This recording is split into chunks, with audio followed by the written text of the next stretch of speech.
Assalamualaikum. Bismillahirrahmanirrahim. Welcome to Podcast Tinker, di mana anda sedang menyaksikan podcast yang hari ini meriah. Kenapa meriah? Sebab hari ini macam kita dah masuk ke dunia lain. Betul. Di tempat lain dan juga sebenarnya kita ada ramai penonton, tetapi penonton tu unofficial lah. Sebab penonton tu tengah buat kerja.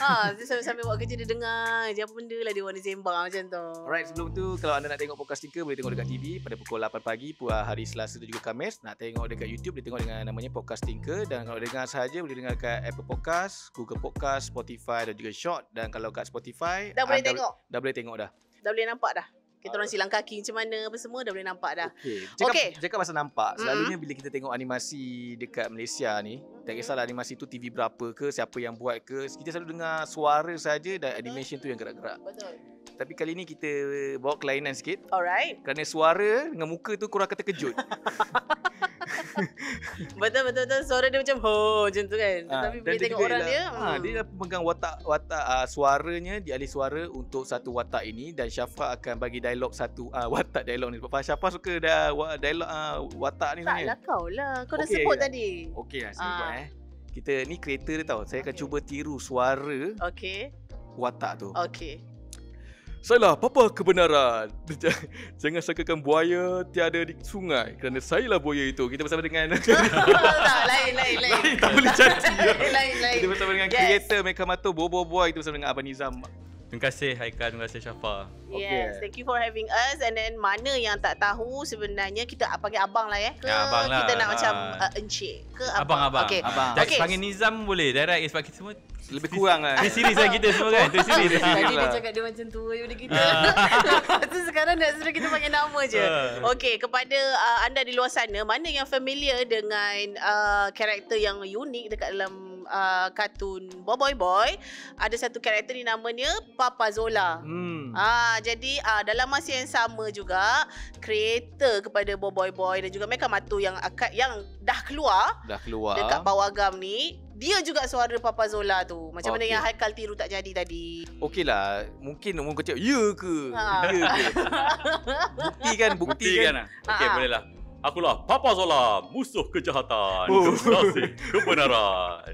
So ni Papa Zola ni, dia watak dia dalam Boboiboy. Tapi sebenarnya saya ada lagi 2 watak lagi. So dalam Mekamato pula, yang tengah saya lah watak Bagogo. Dia kalau siapa yang tengok tu tahulah watak scammer salesman.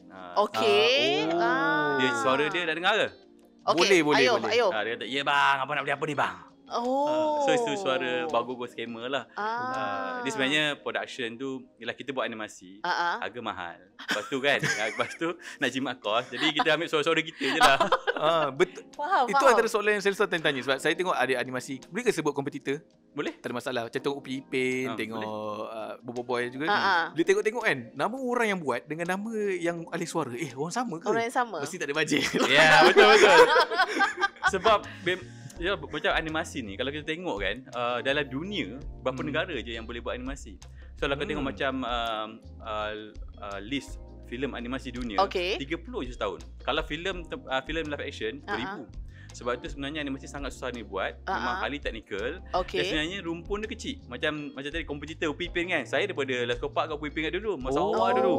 Lepas tu Agent Ali. Saya belajar dengan Encik Usamah, bos Agent Ali. Sama-sama buat Upi Ipin kat dulu. Kemudian dia keluar buat Agent Ali. Dan sekarang kita dekat Monster, kita buat ada Boboiboy, ada Papa Zola tu lah. So sebenarnya rumpun tu kecil. Dan sebenarnya animasi industri ni memang boleh dibanggakan lah. Sebab tak banyak negara yang boleh buat. Kalau selalunya kita dengar apa macam Jepun, betul. US kan. Even Europe pun tak banyak sebenarnya. Okey. Jadinya kalau nak dikatakan bermulanya animasi dekat Malaysia ni sebenarnya dah lama Dah lama dah. So macam zaman dulu kita macam panggil apa? Sang Kancil. Sang Kancil. Apa tu yang Asam Mutalib Asam Mutalib. Bapa animasi Malaysia kan. So dia buat Sang Kancil. So masa kecil-kecil kita tengok kan kat RTM. Betul. Apa tu, jangan monyet, jangan. Yang itu kan. Lepas tu dia ada lebih pada 2D dan kemudian pada tahun 2000 tu barulah industri kita ada industri 3D. So itu bezalah 2D dan 3D tu lah. Tu soalan Syafa nak tanya sebelum kita start. Dia tanya dengan saya, dia takut dia nampak kurang pintar. Wow, okey. Dia nak tanya sebab macam apa sebenarnya kartun 3D. Mungkin ada juga yang kat luar sana macam tak faham 3D. Dia ingatkan 3D ni pakai yang spek sebelah merah, sebelah biru tu. Betul, tengok cerita Jaws. Bukan. So dia kalau 2D tu dia kira macam lebih flat lah, 2 dimensional kan. Jadi selalunya macam Tom and Jerry, macam Bugs Bunny. Anime banyak 2D lah. 3D ni lebih kepada computer graphic. Dia still render tu sebenarnya 2D, tapi kita nampak macam ada form, ada shadow. Jadi dia nampak 3D. So itu bezanya lah. So dia lebih kepada computer generated punya teknologi lah. And dia punya form tu 3D, bentuk dia nampak. Bila tambah dia maksudnya lagi besar kos dia. Lagi besar kos. Kalau 4D lagi besar. Kalau 5D lagi besar. Okey. Bila tambah Jadi yang dekat Malaysia yang kita punya progress sekarang dekat Malaysia, adakah masih lagi 3D ataupun dah tambah D dia? Tak ada, 3D je lah. 3D je. Sebab 3D, kalau 4D macam mana? 4D dia WD Haikal tahu. Dia lebih kepada dimension lah. Kadang-kadang macam kita kata macam body tu mungkin ada elemen lain. Contoh ada bau ke ataupun ada tu namanya dimension kan. Jadi 2D dimension is just flat, 3D, 4D ada dimension yang lain, ada experience yang lain. Sebab tu kita bagi macam contoh macam kita kata cinema 4D kan. Kat tu kursi dia bergoyang. Mungkin itu maksud dia. Jadi experience tu lain. Kalau tengok ada certain theme park dia bagi sampai 6D, mungkin ada bau, mungkin ada kepanasan. Itulah tu dia masukkan. D adalah dimension ya. Tuan-tuan dan puan-puan, macam siapa yang tak tahu tu, D adalah dimension. So bila bertambahnya D tu maksudnya bertambahlah dimensi dan dia. Duitnya lah. D tu duit juga. Betul juga. Teknologi makin canggih, makin susah lah. Okey. Saya nak tanya pasal macam mana Monster ni wujud. Sebelum ni masa saya umur 17 tahun. Lama tu. Lepas tu Abang Nizam pun mungkin umur dalam 12 tahun.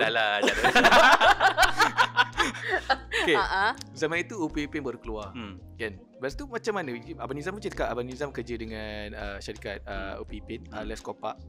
Macam mana Monster ni boleh terjadinya satu gugusan yang lain daripada Les Kopak tu?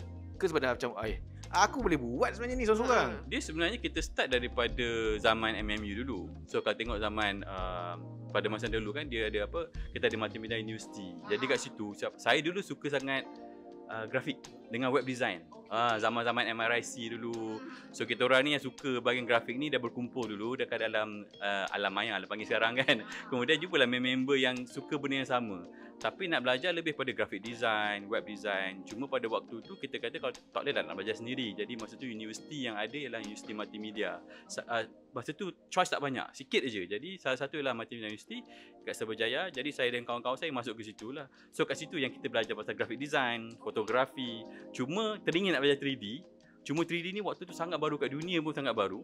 Jadi sangat susah. Jadi kita kena ada tenaga pengajar yang pakar-pakar lah kan daripada industri. Dan saya ambil majoring dalam animasi. Kat situ lah barunya terhasil cita-cita semua orang nak buat filem sendiri. Dengan kawan-kawan lain lah. Dan kawan-kawan lah. Saya cakap tadi lah macam saya, Cik Usama. Kita orang groupmate. Buat sama-sama. Assignment sama-sama. Dan assignment ni yang menarik. Ada satu assignment tu kita panggil misi mustahak. Mungkin zaman-zaman dulu kan kita kata viral sekarang. Dulu dah viral tapi orang share thumb drive. Budak-budak universiti suka share thumb drive, tengok cerita misi mustahak ni, siapa yang tahulah. Misi mustahak. Misi mustahak dia cerita pasal final year project kita orang buat animasi. Cerita dia pasal 3 orang tua, dan 3 orang tua ni dia sebenarnya dia kat rumah orang-orang tua. Curfew, tak boleh pergi lebih dari 9 malam, tak boleh keluar. Jadi diorang ni tengah tengok cerita macam mistik, namanya misi mustahak, macam Mission Impossible lah. So bila kena curfew, misi panggil masuk, dia imagine dia kena sneak keluar. Kadang-kadang macam Mission Impossible lah. Dan bila kita siapkan animasi tu tayang kepada pelajar-pelajar, sebab kita setiap hujung tahun, setiap SEM kita kena tayang kita punya final year project. 300 orang, macam semua orang gelak, kita nervous lah kan. Tak ada perlu lah, takut gagal, takut projector error ke apa kan. Tapi semua orang suka masa tu. Dan kita fikir macam kalau lah 300 orang boleh suka kan, kalau 30 juta orang macam mana kan satu Malaysia, kalau 300 juta macam mana, so idea tu tercetus lebih pada zaman MMU dulu. Sebab kita memang belajar animasi kat situ, kita belajar kreativiti kat situ. Kemudian barulah kita masuk ke syarikat lain. Kita ada buat Upin Ipin, dan sebenarnya saya 2009, saya masuk industri 2005. Dan 2009 saya set up dengan kawan-kawan saya nak buat macam bawah-bawah lah. Kita nak buat cerita superhero pula. Okay. Dah buat Wipin, cerita pasal lebih kepada cultural semua kan. Saya fikir macam okay lah, superhero best juga. Waktu tu superhero banyak superhero dewasa. Betul. Jadi kita fikir ada market lah kalau kita buat cerita superhero budak-budak macam ni. Itu yang boy ada. Kemudian boy Mecha Mato pula sekarang ni lah. Fenomena babe. Fenomena. Maksudnya bila okay, saya nak tahu juga thought process nak buat boy ni. Macam mana idea tu tercetus? Adakah macam takkanlah adakah datang daripada tengok Iron Man ke ataupun tengok kartun-kartun Mat Salleh daripada Europe ke ataupun kat US ke kat Japan ke? Dia kat lagi segi inspiration tu saya tengok macam sebab kita banyak tengok anime tau. Macam Dragon Ball kan, apa tu Naruto kan, masa tu cakap best lah kalau ada superhero sendiri kan. So macam cerita-cerita daripada Hollywood tu tengok juga. Cuma saya rasa macam tak tahulah, mungkin yang apa saya tengok lebih kepada anime. Jadi saya fikir kalau lah dapat watak superhero sendiri, yang superhero ni lah superhero jenis macam kanak-kanak, agak menarik lah saya fikir. So itu yang terlahirnya Boy lah. Kenapa? Okay. Nama tahu tak nama Bobo Boy sebab nama tu Boy. Satu mungkin sebab senang nak sebut. 3 patah dan dia semua sangat dekat Boy. Macam mana pemilihan nama Bobo Boy? Adakah sebenarnya ada nama lain sebenarnya sebelum Bobo Boy? Ada nama lain yang dah draft yang kita reject sebelum tu. Ada tak nama boleh kongsi? Sebenarnya ada 2 je nama tu. Sama ada Bobo Boy ataupun Boboy. Tapi sebabkan dia kalau antara benda yang paling susah dan buat animasi sebenarnya nama. Macam nak dapatkan nama macam Mecha Mato, nama Boboy. Dia kena sounds familiar tapi unique at the same time. Kalau tidak nak trademark susah. Betul. You nak buat barang-barang, nak buat bag, nak buat tu kata ni nama anak saya pun Boboy. Kenapa? Macam mana you nak trademark pula? Jadi tak boleh. Jadi kita kena ambil daripada Boboy tu, tapi sebab dia pecah kepada 3, Boboy ni kuasa dia pecah 3. Banyak dah. Sebab tu nama dia Boy dengan Boy. Tapi pelik lah kan. Boy dengan boy tu lebih kurang sama je. Ejaan dia je beza. Ejaan je beza. Tapi kita drop that concept of boy dengan boy tu, tapi kekalkan nama tu. Macam Mecha Mato pula, dia nama dia Mecha, robot. Amato, budak tu. Bila dia combine, dia dah Mecha Mato. Nama dia Amato lah. Okay, siapa ada satu soalan untuk Mecha Mato ni. Amato tu, dia bapa kepada Boy ke? Okay. Kenapa? Okay. Before that, siapa nak personally nak tahu macam mana proses untuk penghasilan kartun animasi ni. Dia bermula dengan apa? Macam mana? Adakah macam brainstorm dulu ke? Storyline, lepas tu technicalnya macam mana? Macam mana start? Dia selalunya start dengan brainstorm untuk dapat idea yang bagi saya kena unik. Dia macam cerita ni, kalau tengok cerita banyak orang boleh buat cerita kan. Cerita banyak juga cerita yang menarik. Cuma kalau dalam animasi ni sebab dia melibatkan aspek penjualan merchandise. Jadi dia tidak boleh hanya story yang bagus sahaja. So mesti brainstorm tu kita kena fikir sales dulu. Kena fikir juga nak jual apa kan. Tu saya cakap tadi, kalau nama dia Boboy nanti tak boleh trademark. Tak boleh trademark, tak boleh jual barang. Jadi dah kena fikir semua benda tu lah. Sama-sama bergaduh dengan Aq. Boboy, kumpulan Boboy. Okay. So, jadi kita selalunya fikirkan konsep yang menarik, yang unik. Sebagai contoh macam Mecha Mato ni, kita present dapat idea. Saya dah lama dah 2014 saya nak buat cerita pasal robot. Sebab saya memang suka lah cerita robot, apa Gundam apa panggil tu kan. Dan Doraemon, apa tu Eva. So benda-benda semua fascinating. Bagi saya robot-robot yang besar ni semua tu, robot kecil, robot besar, saya memang sukalah tengok. Tapi bila saya cakap satu watak budak, nama dia Ahmad masa tu. Ahmad je lah. Ahmad dengan satu lagi robot ni robot jahat. Budak ni budak baik. Jadi dia kena jadi master, dia kena jadi tuan kepada robot yang jahat. Jadi macam mana dynamic karakter ni. Cuma robot tu tak unik. Robot tu macam robot jahat, banyak je robot jahat kat luar sana. Cumanya masa tu saya tengah pindah rumah. Idea tu 2014. 3 tahun saya tak boleh nak proceed dengan idea tu sebab saya tak rasa benda tu unik. Jadi saya tengah pindah rumah 2017. Waktu tu anak saya tengah main dalam kotak tu. Dia kan pindah barang, jadi masuk dalam kotak. Dia main lah dalam kotak tu. Masa tu dia bayangkan dia dalam kereta lah, dalam tank lah. So saya fikir, why not robot jahat ni, dia ada kuasa dia ialah dia mechanizekan benda biasa jadi kereta. Mechanizekan benda biasa jadi tank, ikut imaginasi budak tu. So dapatnya idea tu, jadi tu nama dia kuasa dia mechanization lah. So siapa dah tengok series dekat Netflix, siapa yang tengok movie dia akan tahu lah kuasa MechaBot ni dia mechanize. Contohlah dengan mikrofonnya dia kedang. Betul. Dia boleh combine dengan meja ni jadi shield. Betul. Jadi idea tu kita brainstorm sampai dapat idea yang unik. Dan kemudian kita akan test pula dekat partner kita. Kita akan pergi all around the world. Untuk kita pernah pitch dekat kat France, dekat Hong Kong, dekat Jepun. Partner-partner kita macam Disney ke Cartoon Network, potential partner lah. Ke Bandai, ke Takara Tomy. Kita akan pitch kalau dia kata this is a unique enough idea, baru kita boleh proceed. Sebab buat animasi ni tak murah. Sebab kita banyak pakai suara murah-murah kan. Dia sebenarnya jimat kos kan. Jadi nak buat tu kena sungguh-sungguh. Fikir semua faktor sebelum kita boleh go into production. Idea tu kena solid dulu barulah. Itu bukanlah macam idea half cook, buat je takut shot sendiri ni bahaya. Shot sendiri bahaya lah. So selalunya macam in a way kalau macam sebab benda tu mahal kan, macam kita walaupun kadang-kadang kita dapat bantuan ke apa ke dari segi funding ke apa, tapi at the end of the day still duit tu daripada kerajaan, daripada rakyat juga. Awal-awal lah, peringkat awal tu banyak funding, tapi kalau kita fikir nak buat tu kena buat sungguh-sungguh lah. Kalau tidak benda tu akan terbazir lah tu. Abang Nizam boleh share ke macam contohnya kalau macam series kan kita tengok dekat sekarang ni Mechamato punya series ada dekat Netflix. I really enjoy that. Thank you. Boleh tak Syafah tanya macam kalau dalam satu episod tu roughly cost dia berapa? Lebih kurang dalam tengok complexity, tapi lebih kurang 300 hingga 500 ribu. Satu episod. Satu investment memang tinggi lah bahagian animasi. Selalunya pecahannya macam mana? Bayar animator ke atau mesin? Ada suara tak ya sebab adalah sikit, takkanlah tak ada. Suara saya tak bayar sangat lah, tapi yang lain tu bayar. Adalah bajet dia. Tapi memang of course lah macam animasi animasi memang satu lah tenaga kerja. Itu yang overhead kita yang paling besar. Then also dia punya teknologi lah, mesin dia, rendering dia. Macam rendering kita tak boleh buat kat sini. Kita kena buat dekat China selalunya. Explain dulu dekat luar rendering tu apa Haikal. Acik-acik yang tengah masak kat dapur tu apa render ni. Render ni saya tak bukan animation, tapi saya bahagian buat video. So video ni render ni salah, kalau betul salah orang belakang. Render ni ibarat macam bila awak ni bagi term masak lah bila awak dah masak, dah masak, dah tak garam semua, tetapi macam mana awak nak hidang tu? Plating tu. Plating tu render. Betul ke? Lebih kurang. Macam mana je lah. Susah nak explain lah. Sebab macam contohnya macam kalau video lah, ini sebab siapa pun faham yang aku faham boleh jadi salah juga. Boleh. Bila dah siap edit apa semua, lepas tu benda tu masih lagi dekat dalam apa orang kata apa?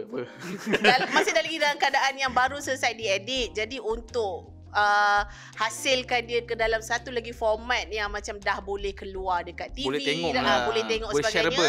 Dia ada satu proses yang macam kalau dalam bahasa Melayu kita panggil kita masuk dalam oven lah cerita. Kau macam dah siap kacau-kacau. Senang cerita macam ni dia. Yang tak faham pergi tanya adik-adik main TikTok tu, tanya dia render apa. Mungkin dia tahu. Betul. So render bukan dekat sini tapi dekat China. Dia dalam proses animasi dia ada 2 kali render. Satu yang you describe tadi is dia punya video render. Maknanya tapi sebelum that, what we call rendering, that's called video rendering lah. Macam kita panggil 3D rendering ialah dia dalam dunia 3D ni, semua benda kita kena buat. Maknanya macam contoh mikrofon ni, macam contoh saya sendiri, macam contoh MechaBot ni. Jadi kita kena bentuk macam clay tau. Clay tu tak ada warna kan? Jadi kita bentukkan clay tu, kemudian dalam clay tu kita akan letak warna merah. Merah tu metal, kalau kelabu katakanlah warna brown kayu. Jadi lepas tu baru kita akan render, maknanya dia akan keluarkan dalam bentuk yang lebih lebih menonjol, lagi nampak final. Dia akan keluar, dan lepas tu kita akan baru kita ambil image ni, baru kita akan cantum, baru kita render sekali lagi as a video file format. Faham. So dia ada 2-3 kali rendering lah kira. Tu pasal ada mahal dan juga mungkin panjang teknologi. Memang sangat panjang. Sebab contoh macam kalau kita perlukan bukan dekat 300, kalau 300 notes kita panggil macam 300 processing power lah. Komputer 300 satu malam, satu hari boleh buat 30 shot aja macam tu. So shot frame ke apa? Bukan frame. Kira shot tu ada panjang ada pendek lah. Tapi average at 30 tu sebenarnya lama lah nak buat benda tu. 24 jam. Lepas tu mahal lah. Kita kena rent kat luar juga kan. Mungkin kita belum lagi ada capacity tu. Kita bukan tak ada, tapi lagi jimat kalau kita memang pakai facility luar. Sebab kita tak hari-hari perlukan render kat sini. Betul. Macam filem, dia perlu render really high quality tapi bukan hari-hari kita buat filem. Betul. Jadi kita set up kat sini mahal lah. Jadi better kita pakai facility di luar lah. Okey, kita akan masuk lagi dalam dunia Mecha Mato dengan lebih banyak sebab saya baru tengok semalam. Wow. Alhamdulillah dia beri rezeki lah. Saya tertarik dengan satu setting. Asalnya dekat Netflix pun ada setting yang sama. Okey. Iaitu ialah Kota Hile. Kota Hile tu dikatakan daripada dua tempat yang memang dekat Melaka, iaitu Kota Melaka dan juga Bandar Hile. Okey. Saya tahu satu je. Kenapa Melaka? Adakah Abang Nizam punya tempat lahir ke? Saya mahu Melaka. Itu sebab utama? Ada dua sebab lah. Bagi saya, satu sebab bila saya buat sesuatu, saya kena familiar dengan tempat tu atau subject matter tu. Sebagai contoh macam saya pegang watak Papa Zola kan. So Papa Zola sebab saya masa awal saya tak boleh menjiwai sangat watak tu. Saya tulis skrip, saya buat suara. Dia kan Papa Zola ni dia macam dia tak make sense. Tapi dia make sense in a way, you know. So and dia banyak lauk bapak-bapak punya joke. So you want to be dad joke ni, you can jadi dad lah. Yelah. Ada lawyer buruk dia semua. So you cannot just ambil suara tu and pretend. You cannot pretend. So macam Papa Zola saya akan jadi bapa, baru saya boleh write Papa Zola lagi effectively lah. So macam Kota Hile pula ada settings. Saya memang budak Melaka. Tapi saya tak duduk dekat Bandar Hile tu. Saya bersekolah di situ. Jadi saya buat sekolah Bandar Hile. Sekolah Bandar Hile? Siapa dulu sekolah sebelah Bandar Hile? Sacred Heart. Sacred Heart. Saya gitu. Saya tadika kat situ. Okey. Tanta Syafa pernah Usha, lepas Nizam pernah Usha. Jauh kita jauh. Sempat tu saya tengok macam Bandar Hile ni macam saya yang besar, saya tak adalah rasa macam kita tak rasa special tau. Actually, tapi dia dah keluar kan. Betul. And kenapa semua orang pergi Melaka kan? Kenapa orang Singapura sibuk nak pergi Melaka, orang sampai jam Melaka tu kan. Sampai kalau tanya orang Melaka dia bising. Dia kata, Allah, weekend ni tak payah pergilah, dia kata kat area tu, bandar tu, Bandar Hile tu. Buang masa. Baru kenapa special pasal Melaka ni? So saya rasa macam saya nak naikkan Bandar Hile tu sendiri. Sebenarnya bukan naikkan, dia memang dah popular dah. Cuma saya rasa satu benda yang best saya tengok sebagai contoh macam anime kan, dia menggunakan platform anime tu untuk promote tempat dia. Macam dia buat shot tu macam dalam kat Tokyo ke dekat mana tempat. Jadi orang zaman sekarang ni, fans-fans yang baru ni dia suka, ada ke tempat macam ni, nak pergilah. Mungkin orang yang berumur macam kita kan. Yalah, okey. Tapi kalau katalah budak-budak tu baru like 7 years old, 11 years old, 12 years old kan, 12 tahun, dia tengok tempat ni ada dia nak pergi. Jadi itu saya tak langsung promosi. Sebab tu saya pilih Melaka juga sebab kita kena neutral kan. Jadi kalau kita kata pasal Melaka ni bandar bersejarah untuk Malaysia. Jadi saya rasa cantik lah tu. Kita buat pasal Melaka tu. Dan juga nak relate dengan karakter satu apa dia? Mas Mana. Sebab Mas Mana kan memang orang kata dia bawa genre silat dan memang ada kena-mengena dengan zaman Melayu Melaka. Okey. Aku rasa nak sembang spoiler je tau. Sebab banyak benda soalan nak tanya. Tapi kalau tak tahulah mungkin bila keluar kan. Orang dah tengok kan. Tapi tak boleh sebab tayang ni pun baru seminggu. Tak fair untuk orang yang tak tengok lagi. Tapi okey, sebab saya ada baca-baca, dia kata Mas Mana dalam cerita Bobo Boy memang dah ada. Jadi sebenarnya ini kiranya macam perkembangan watak untuk Mas Mana juga. Betul. Dan saya nak tanya satu je. Adakah dunia ada satu nama kan? Kalau macam Spheraverse kita panggil. Spheraverse dia macam Marvel Cinematic Universe. Dan Monster nak keluarkan Spheraverse. Idea ini memang datang secara mengejutkan atau memang dah plan sejak zaman Bobo Boy sebelum ada Mecha Mato? Sebelum Bobo Boy tak. Masa Bobo Boy kita macam masa tu macam just nak berkarya je kan. Kita just juga ni lawak, Papa Zola ni kelakar. Papa Zola pun tak betul, dia keluar dari game kan. Macam dia keluar dari game kita pun tak tahu macam boleh lah buat lawak macam ni kan. Tapi then kita start to realise that actually fans suka backstory.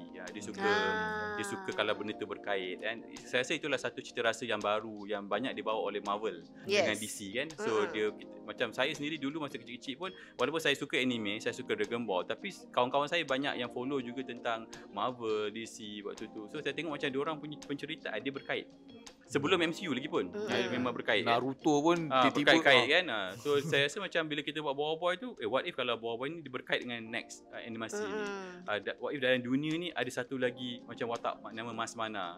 So then kalau tengok ni, tak adalah spoiler, tapi dia macam Mas Mana ni lebih kepada kita target lebih kepada orang dewasa. Macam Mekamato tu lebih kepada general, family, untuk kanak-kanak sebagai hero dia. Tapi Mas Mana tu memang untuk orang dewasa lah. So kalau you tengok macam Boy ada Mas Mana, dan Mas Mana dalam Mekamato Win lagi besar dia punya peranan. Dan lepas ni kalau ada permintaan, kita boleh start to explore Mas Mana tu sendiri ataupun animasi-animasi lain lah. Okay, siapa nak tanya sebabnya pada asalnya dulu siapa tak tengok. Tak tengok langsung boy ke apa ke, tetapi bila anak saudara buka, I got hooked up tau. Maksudnya macam layan. Macam ni masa tengok episod layan. Macam mana adakah itu memang dekat dalam you guys punya plan? Mula kita target dulu budak kecil, lepas tu dewasa kan sikit. Lepas tu kita bagi sampai orang dewasa pun macam ni. Ke memang you guys memang fokus ini sebenarnya kids boleh enjoy ataupun adults pun boleh enjoy dalam masa yang sama? Mula-mula memang targetnya ialah saya ingat lagi tahun 2011 kita start tayang kan, Boy. So saya memang fikir cerita dia ialah untuk budak-budak 7 hingga 12 tahun kita panggil lah. 7 to 12 target dia. Tapi bila kita tayang, ramai betul komen daripada ratings keluar. So rating tunjuk 70% ialah 14 tahun sampai 30. Kita dah garuk kepala kan, macam mana pula orang dewasa yang suka kan. So watak tu watak budak. Tapi yang melihat dia 70% ialah 14 and above. Jadi kita fikir ada something kat sini yang mungkin penceritaan, sebab yang menulis bukan budak. Menulis tu ialah saya, tim saya. Betul. Kan umur masa tu dah 20 lebih lah. So saya rasa mungkin penceritaan tu maybe gaya kita bercerita tu bersahaja sometimes, ada buat joke, kita tak ambil things too seriously. Saya rasa benda tu kena dengan jiwa-jiwa orang dewasa juga. So memang originally target budak, kemudian budak tu sendiri membesar, dan orang dewasa pun suka. Surprisingly macam saya baru tim saya masuk kan, saya cakap masa kita start Boy you umur berapa? Dah jam 4. So you bayangkan budak 10 tahun kan? 10 tahun selepas 13 tahun, sebab kami ni dah 13 tahun, dia dah 23, dia memang bekerja lah, first job kat sini. So you tengok budak yang umur jam 4 membesar sama-sama masuk kat sini. So dengan Boy, so dia it's such a different era. Diorang macam get to be involved dengan Mekamato, Boy dia get very excited sebab benda tu yang diorang tengok kecil. Macam kita tak rasa sangat tau, sebab kita membesar dengan api luar. Kita banyak berluar dengan animasi luar. Tapi untuk those who are in the 20s sekarang ni, dia membesar dengan watak kita sendiri. Okay, so what I really like about Mekamato, sebab siapa pun tengok yang series ni, I like that you guys are being inclusive. Sebab one of the character, yang the girl atas wheelchair. So adakah itu macam memang dah ada ketika thought process, ataupun macam you guys macam kita kena being inclusive? Adakah dia symbolize something ke? Represent some groups ke? Again macam bila kita nak buat sesuatu, dia kena sort of genuine. Kita tak boleh just masuk just for the sake of nak sampaikan mesej sahaja. So saya fikir macam watak yang in the wheelchair is Mara. So Mara tu dia ada backstory dia. So when kita ada very strong backstory untuk dia, kita ada future plan ke untuk dia, and barulah kita masukkan elemen yang sort of macam opposite tapi strengthen the character tu sendiri. Macam watak Mara dia pakai wheelchair, tapi dia punya willpower yang kuat. And kalau tengok season yang pertama dan Netflix pun cerita macam bagaimana dia lumpuh sebab dia menyelamatkan seorang budak dalam kebakaran. Alamak. Betul. Dalam filem tak ada. Sorry dah tengok. Tapi kau tak tahu macam dia dapat robot tu. Okay, bercakap pasal series dan juga movie, yang mana satu datang dulu?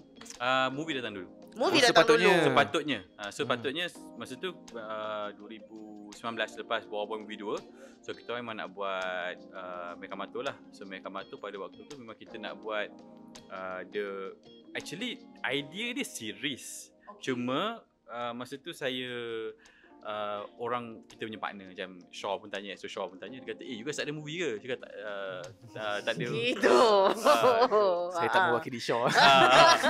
So yelah kita punya tanya kan. So dia kata macam tak ada movie ke? Saya kata tak ada, kita buat series. Tapi then kita look at the origin arc, kita panggil macam mana Mekamato menjadi Mekamato. Macam mana Amato berjumpa dengan Mekabot, and kita look at that story, kita actually benda ni is movie material. So why not kita jadikan this first arc ni jadikan movie. Jadi original plan memang series, cumanya kita ambil jadikan, maknanya keluarkan movie dahulu. Then baru series dia follows lah. Tapi sebab jadi pandemik, tengah buat movie, pandemic hit, dan kita pun alamak, terpaksa lah tukar plan, jadi kita keluarkan series dahulu. Dan baru kita keluarkan movie. Macam tu lah. Tapi sebab tu I think it's a advantage jugalah. Siapa yang tak pernah tengok series, tak payah tengok pun tak apa. You can tengok, datang ke panggung wayang, sebab benda tu prequel. Dia lah the beginning. Jadi you tak payah tengok series langsung. In fact, bagi saya lagi suka kalau siapa yang tak pernah tengok series, tengok movie dahulu. Sebab you boleh nampak terus macam mana karakter tu berjumpa. Macam kita sebagai writers ataupun director ni, antara benda-benda yang for us magical ialah macam mana watak tu berjumpa buat pertama kali. Macam mana dia interact. Saya sebenarnya peminat juga dekat Pixar, dekat animation Mak Saleh lah. Okay, saya selalu tengok dan pernah juga ada tengok-tengok baca. Diorang kata kalau contohlah satu filem daripada Pixar ni, animator dia paling command lah, puluh-puluh nak dekat ratus lah.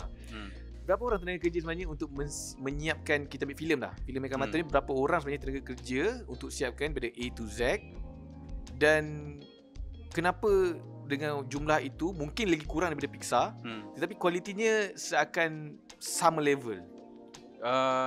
Okay, lagi segi size team kita ada 150 orang. Okay. 150. Tapi 150 tu tak semua buat movie. So ada yang buat series, ada yang buat movie, dan ada juga yang bahagian managerial lah, kita punya bos. So dia terbahagi kepada itu, and sometimes kita share resources. Dan lagi segi quality pula, saya rasa kenapa macam kalau tengok macam filem-filem pada Hollywood kan, memang kualiti dia memang sangat tinggi.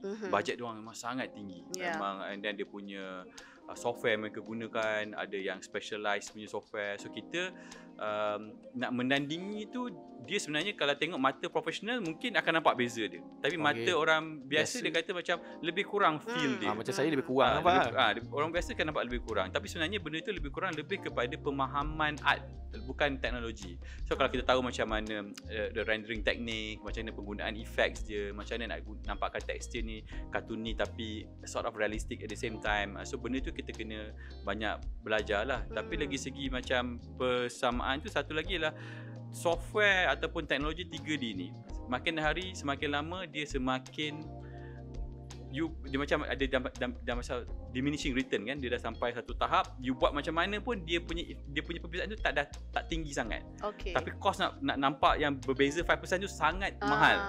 Jadi kita memang at the right curve tu yang kita boleh capitalize on. Kita boleh belajar off shelf, kita boleh belajar sendiri, dan kita boleh sama, cuma the last 5-10% itu yang we gonna cost a lot lah.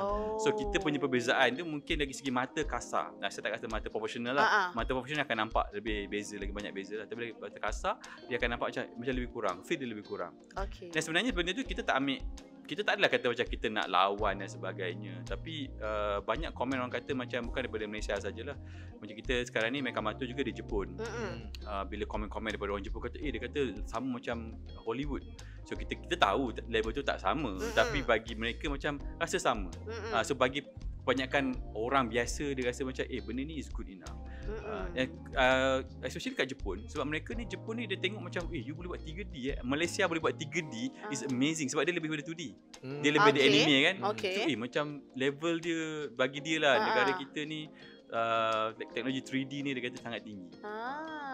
Okay. Membanggakan negara ke? Satu lagi soalan yang mungkin berkaitan dengan teknikal, tapi mungkin soalan ni akan nampak macam kenapa lah kau ni tak apa, okay, dekat dalam Mekamato punya filem, berapa ramai animator yang terlibat? Pelukis lah senang cerita. Kalau animator lebih kurang dalam 25. How do you guys divide that? Macam seorang dia macam bahagi kod watak ke, bahagi kod scene ke macam saya lukis Mekamato, Syafa mungkin lukis Amato saja, atau rumah yang terbakar tu ataupun karakter-karakter lain. Macam mana dia punya pembahagian? Pembahagian dia ada beberapa cara nak bahagi kan. Kalau episod tu kan ada episod 1, 2, 3, 4 kan. So boleh macam team ni handle episod episod 1. Ni handle episod 4. Tapi sebab watak dia, itu beza 2D dengan 3D. Sebab kalau 2D, setiap frame tu kita kena lukis balik. Jadi kalau macam Syafa punya lukisan, make sure ya kalau kena sama tau. Kalau tidak kan tiba-tiba lukis, tiba-tiba frame lain dia dah bertukar rupa dah. Jadi kena sama. Tapi kalau 3D dia tak perlu. Kalau 3D dia macam objek ni macam puppet tau, kita gerakkan. Jadi hanya pergerakan, cara pergerakan yang kena sama. Tak perlu lukisan yang sama. Sebab tu bagi saya kadang-kadang orang kata 3D ni susah, bagi saya 2D pun susah juga. Betul. Sebab dia kena sama kan. Kalau tidak akan nampak kenapa lukisan ni lain. Faham. Maksudnya 3D ni dah ada model untuk model tu macam asas dia dah ada. Betul. Macam puppet kan, macam gerakan puppet, kita gerak, puppet tu bergerak. Jadi saya gerakkan, Aikal gerakkan, Syafa gerakkan. Jadi lebih kurang sama. Janganlah tiba-tiba Amato tu jenis lari macam Bugs Bunny pula. Dia tak boleh lah. So maksudnya fungsi ataupun tugas animator adalah untuk menggerakkan mengikut sequence dia lah. Yes. Okay. Tapi saya dah tengok cerita daripada Monster dan juga dah tengok daripada Agent Ali. Saya tengok 2 filem. Saya tengok ada sedikit perbezaan dari bagi storyline. Okay, contoh macam Agent Ali, movie Agent Ali. Dia lebih ambil approach lebih dewasa, di mana ceritanya lebih sobbing moment tu ada. Nangis. Tapi macam untuk Bobo Boy dan juga Mekamato, dia lebih kepada like macam very how do we call that, light hearted punya ni, macam tu. Lebih kurang macam lebih kepada heavy animation. Sebab saya tengok kalau daripada Mekamato punya animation memang tip top. Fighting scene tapi kalau kita sobbing moment tu dia macam bukan tak ada, dia ada. Kalau cerita kan plot lah maksudnya. Kalau cerita kan spoiler itu yang gerak betul. Tapi adakah memang sengaja ke, atau mungkin lepas ini mungkin filem-filem yang lain pun mungkin akan lebih kepada character base. Maksudnya lebih kepada intimate, lebih kepada orang kata emotion karakter tu sendiri. Sebab dalam Mekamato ni lebih kepada fighting scene dan juga mungkin kalau saya salah cakap betul kan, lebih kepada nak tunjukkan bahawa Mekamato ni apa benda yang dia boleh buat sebenarnya. Yep. So dia sebenarnya macam dia bergantung kepada satu story tu sendiri, nombor 2 target audience dia. So itu 2 benda yang kita selalu fikirkan lah. Sebagai contoh macam saya tengok Agent Ali, memang tersentuh lah, memang best lah kan. So macam kita lah satu audience kan, so saya tak nak lah macam bila orang macam tengok semua cerita je sama. Jadi daripada wow animation Agent Ali, you tengok this type of story, you tengok daripada Upipin this kind of story. So Monster ada dia punya own style. Tapi lagi segi in term of touching tu sebenarnya dia depends pada story subject matter tu sendiri. Macam Mekamato movie ni, dia memang perjumpaan pertama antara Mekabot dan Amato. Jadi kita tak boleh masuk macam contohlah cerita-cerita kan, movie yang pertama macam cerita-cerita Hollywood pun, pertama mungkin cerita dia pengenalan, kedua mungkin perpisahan, ketiga mungkin pemergian apa kan. Jadi dia ada setting je lah. So mungkin saya rasa bila sampai masanya, kalau kita perlu touch benda yang mungkin more emotional, lagi heavy, kita akan still touch it. Tapi again, Monster punya approach selalu kita akan touch melalui perspektif yang light hearted. Sebab kita punya target utama ialah family with kids. So kalau dia touch, dia kena warm, sedih tapi warm and hopeful macam tu. So it's just a different feel kan. Dia tak ada sampai teriak punya nangis. Ya. So, bila wayang contohlah satu hari nanti ada tiba-tiba ada animasi buat cerita hantu kan. Studio lain dia kata buat cerita hantu memang seram gila, menakutkan sampai nak pergi toilet betul. Kita tak boleh nak ikut. Betul. Sebab lain studio lain style dia. Kecuali tiba-tiba Boy episod tu dia jumpa power serah hantu. Kita tiba pula. Mungkin boleh ada Mekamato 2 kan. Mekamato 2 yang seram ke kan. Konsep dia Sunway Lagoon. Soalan bodoh daripada saya. Mekamato. Wow, kita belum keluarkan soalan yang begini kurang pintar. Yang kurang pintar. Mekamato rambut putih tu sebab apa? Dia sebab dalam movie tak ada explain. Ya, dia tak ada explain sebab benda tu lah dia punya, kita panggil dia white strike kan. Strike tu sebenarnya benda tu ada dekat human juga tau. You study kat human pun ada. Betul. And selalunya is very rare occurrence, and selalunya ialah dia visually cantik lah. Betul. Benda muda kadang benda tu nampak macam heroik.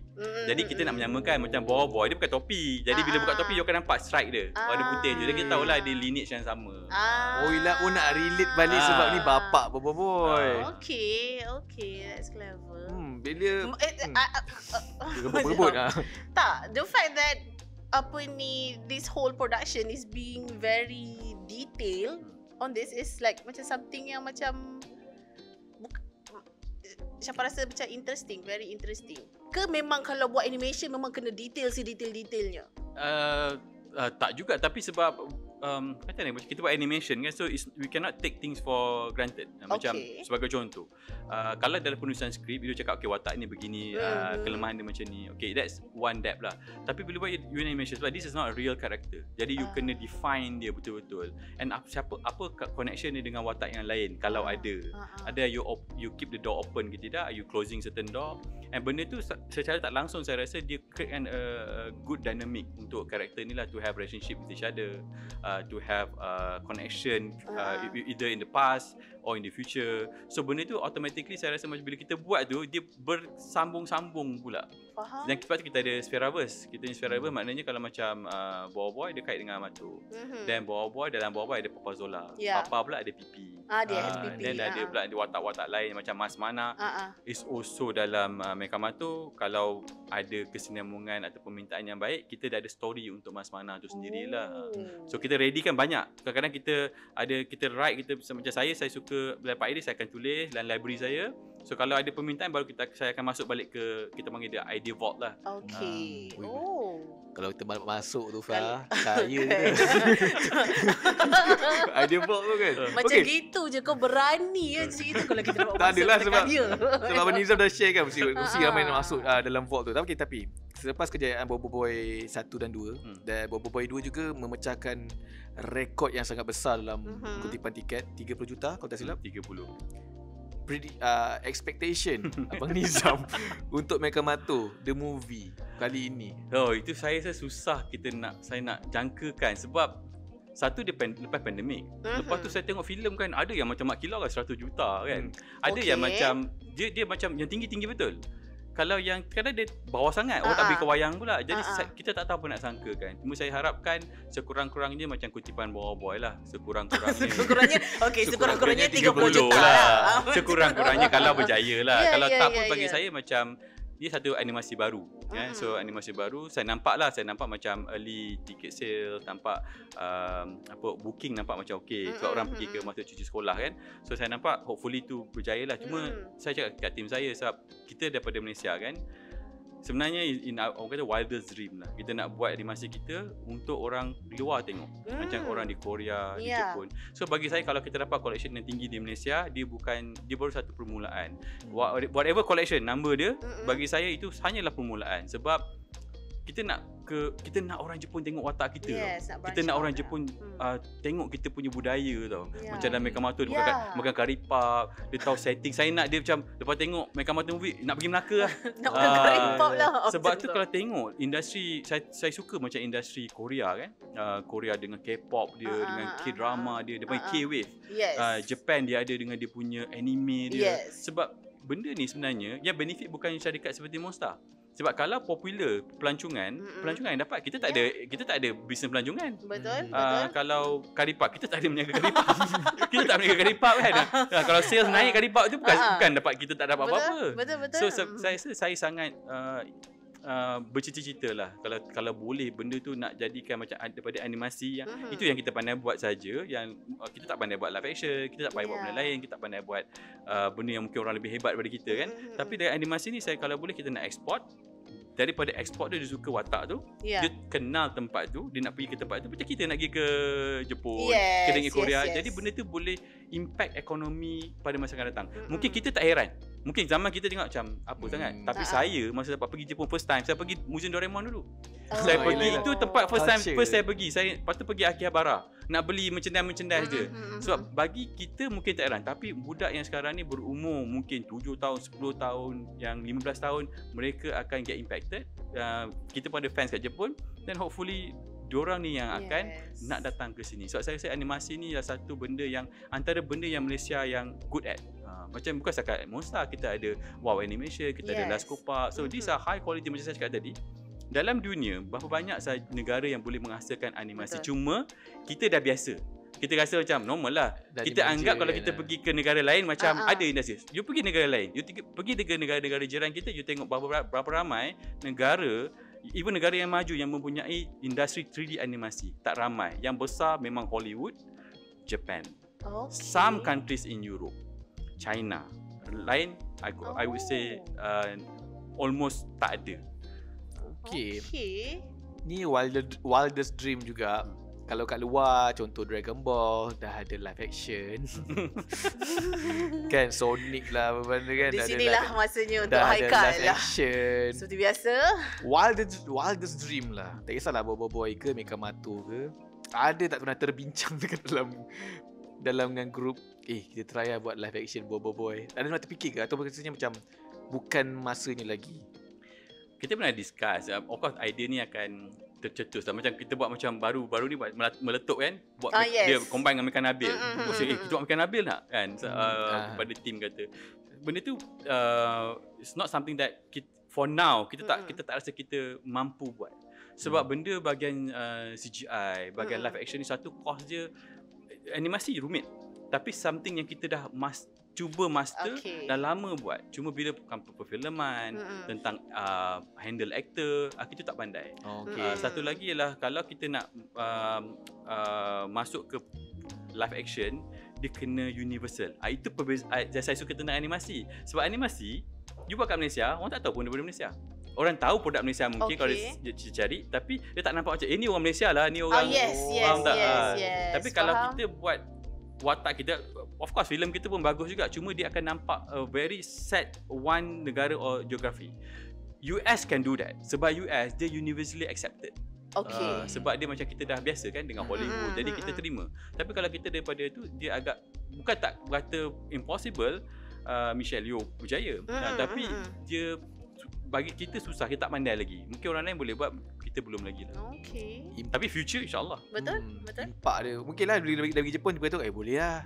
Boleh ni pakai pelakon-pelakon dari Jepun kan. Betul. Pelakon suara kita pakai kat Jepun, semua yang kira panggil AAA lah. Suara macam kalau tahu cerita Haikyuu, Demon Slayer. Pelakon suara memang tip top kat situ. Okay. Kalau Mekamato kat Jepun, dia level macam mana? Dia adakah macam level, saya tengok juga video yang dah keluarkan oleh Monster. Tapi saya nak tahu level Mekamato ni kalau dekat sana macam mana? Adakah dia top 3 ke ataupun dia one of the best ke? Dia kalau dari segi pelakon suara memang kita ambil the AAA lah. Tapi dari segi top tu, dia dekat Japan ni kita kena kategoriskan kepada 2 kategori. Kategori apa tu? Maybe 3 lah. Satu ialah memang anime yang macam teenagers, macam teen, macam like all these Demon Slayer, even Naruto. And then satu lagi memang adult punya, memang very dark, dia macam Attack on Titan. Kita tak boleh masuk area tu lagi. So what we are good at actually dekat lower sikit. So this is where lah macam nak cerita Doraemon, macam light hearted genre. So kita sebenarnya target kat situ.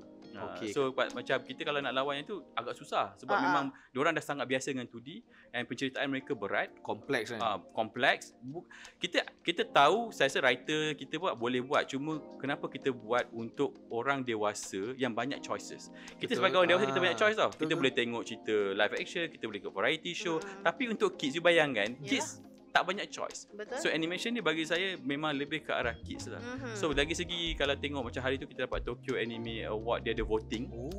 Kita dapat paling tinggi nombor 3 hari tu. Sekarang nombor 4 lah jatuh sikit. Dia ada voting lah. So ada, maknanya lagi satu 2D dengan 3D, budak-budak dia suka pula 3D punya elemen tu. Yang Cocomelon.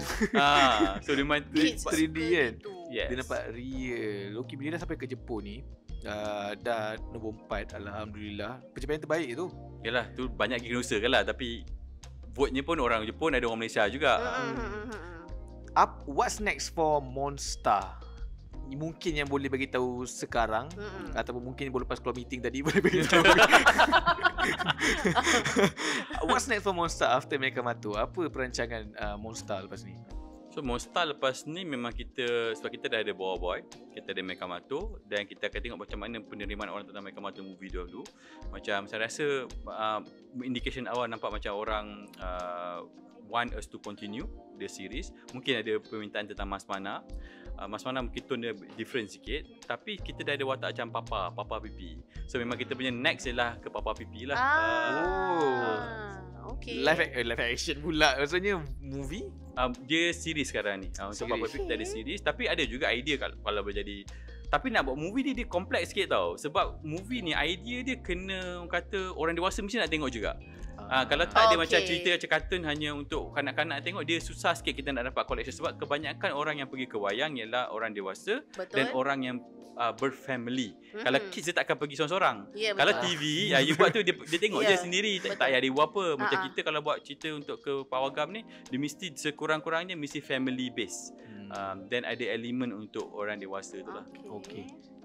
Kalau saya pun dah memerhati dunia industri animation dekat Malaysia lah, dan saya rasakan kejayaan Upin Ipin, Bobo Boy, Agent Ali ialah kerana fan base-nya yang telah diekspos awal melalui series. Tapi untuk Mekamato, mungkin jangka hayat Mekamato tu mungkin belum cukup masak untuk dia keluar movie. Adakah mungkin pemerhatian saya ni salah?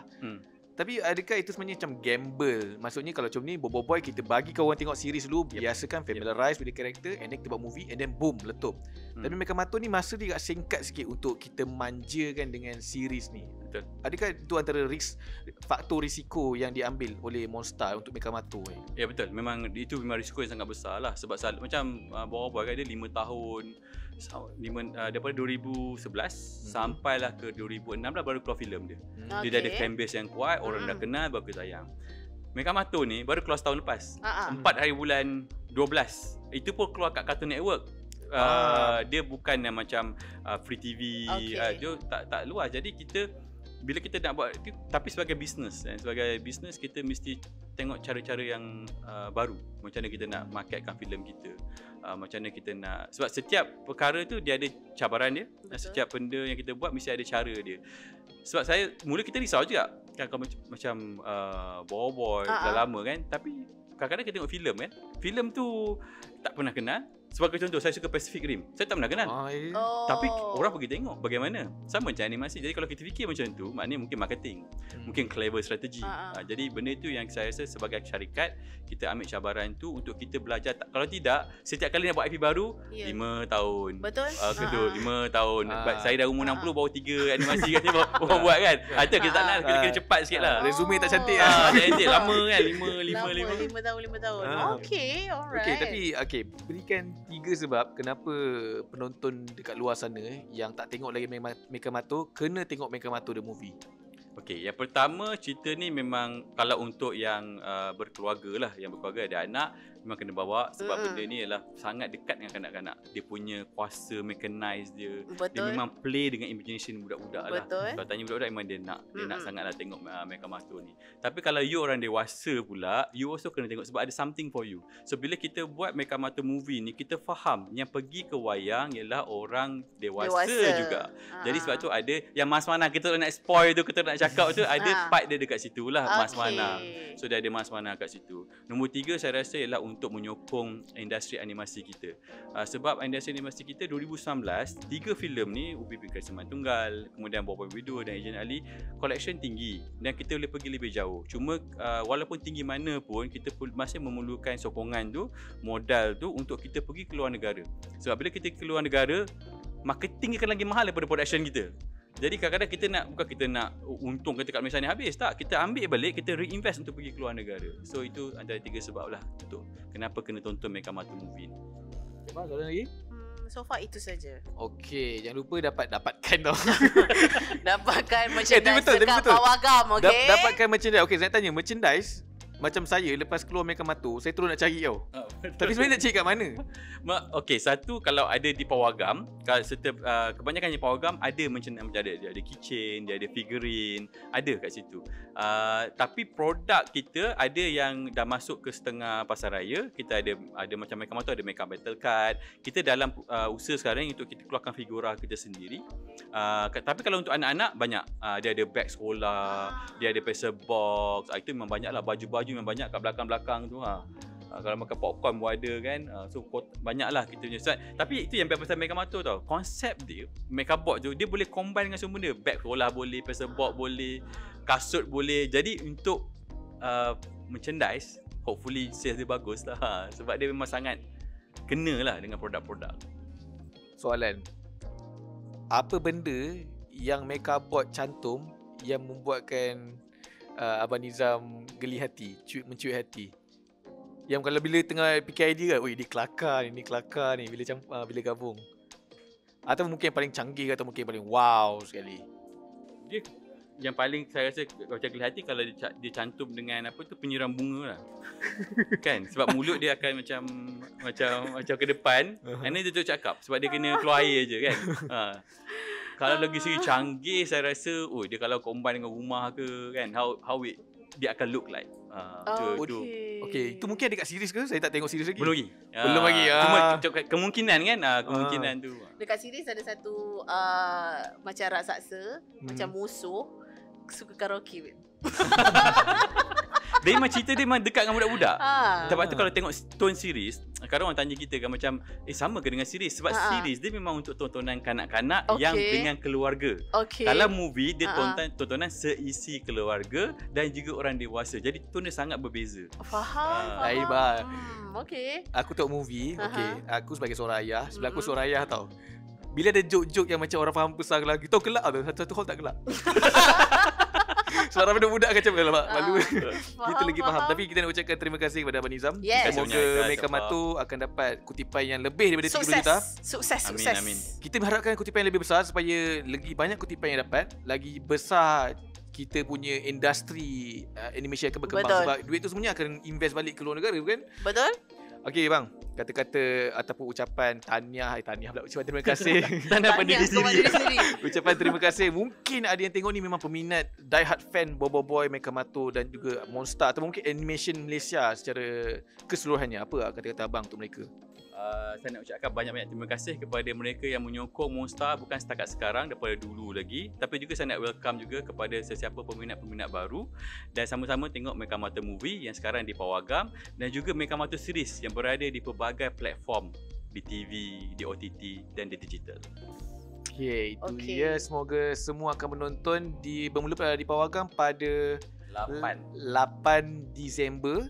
Kalau korang tengok ramai-ramai dan tiket tu orang kata laku keras, lagi lama lah dia dekat wayang. Kena bawa anak-anak aku. Kena bawa Kena bawa anak-anak tengok. Kadang-kadang saya kelakar tau. Saya baca komen kan, saya dah pergi dulu, bawa anak kemudian.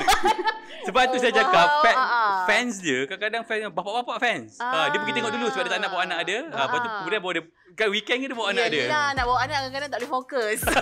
So tengok dulu dengan anak-anak kemudian. Alright. Banyak lawak dia. Favourite saya ialah lawak dia sebenarnya kasar. Tapi bagi saya favourite dalam Mekamato. Janganlah spoil. Dia tak bukan plot pun. Dia lawak je. Di mana ada pertandingan beca. Pertandingan beca tu canggih lah. Dan diorang punya cantuman ayat tu, itu tak boleh bagi tahu. Dia kelakar. Cantuman memang kelakar. Memang genius. Ada satu beca ni buruk nak mampus. Tahu? Lepas tu pakcik tu diperkecilkan oleh beca-beca yang lain. Lepas tu Mekabot datang. So dia cantum dengan beca tu. Dan korang tengok kenapa. So dia perform. Dan korang tengok lepas tu apa jadi. Kelakar. Alright, itu sahaja podcast untuk kali ini. Thank you so much Abang Nizam dan juga selaku Papa Zola. Dan juga kita punya penonton dekat belakang sana mungkin yang dipaksa diam. Buat busy tapi dengar je. Buat busy. Alright, so thank you so much. Saksikan podcast Tinker di kaca TV anda setiap hari Selasa dan juga Khamis pukul 8 pagi di Astoria. Kalau tak sempat buka kat TV, you guys can check us out dekat YouTube Podcast Tinker Studio under nama Podcast Tinker. Dan seperti biasa, kalau nak dengar sambil drive, Drive, boleh dengar dekat Spotify, kat mana lagi? Apple Podcast, Google Podcast, Shop Podcast dan sebagainya. So yes, kita jumpa lagi di masa hadapan. Thank you. Last, jangan keluar wayang macam aku sebelum habis credit scene. Kena ada ni. Aku tu tinggal lepas ni nak bertanya apa yang jadi sebenarnya. Alah, nanti dia kena tengok sekali lagi lah. Aduh. Teknik pemasaran. Bye.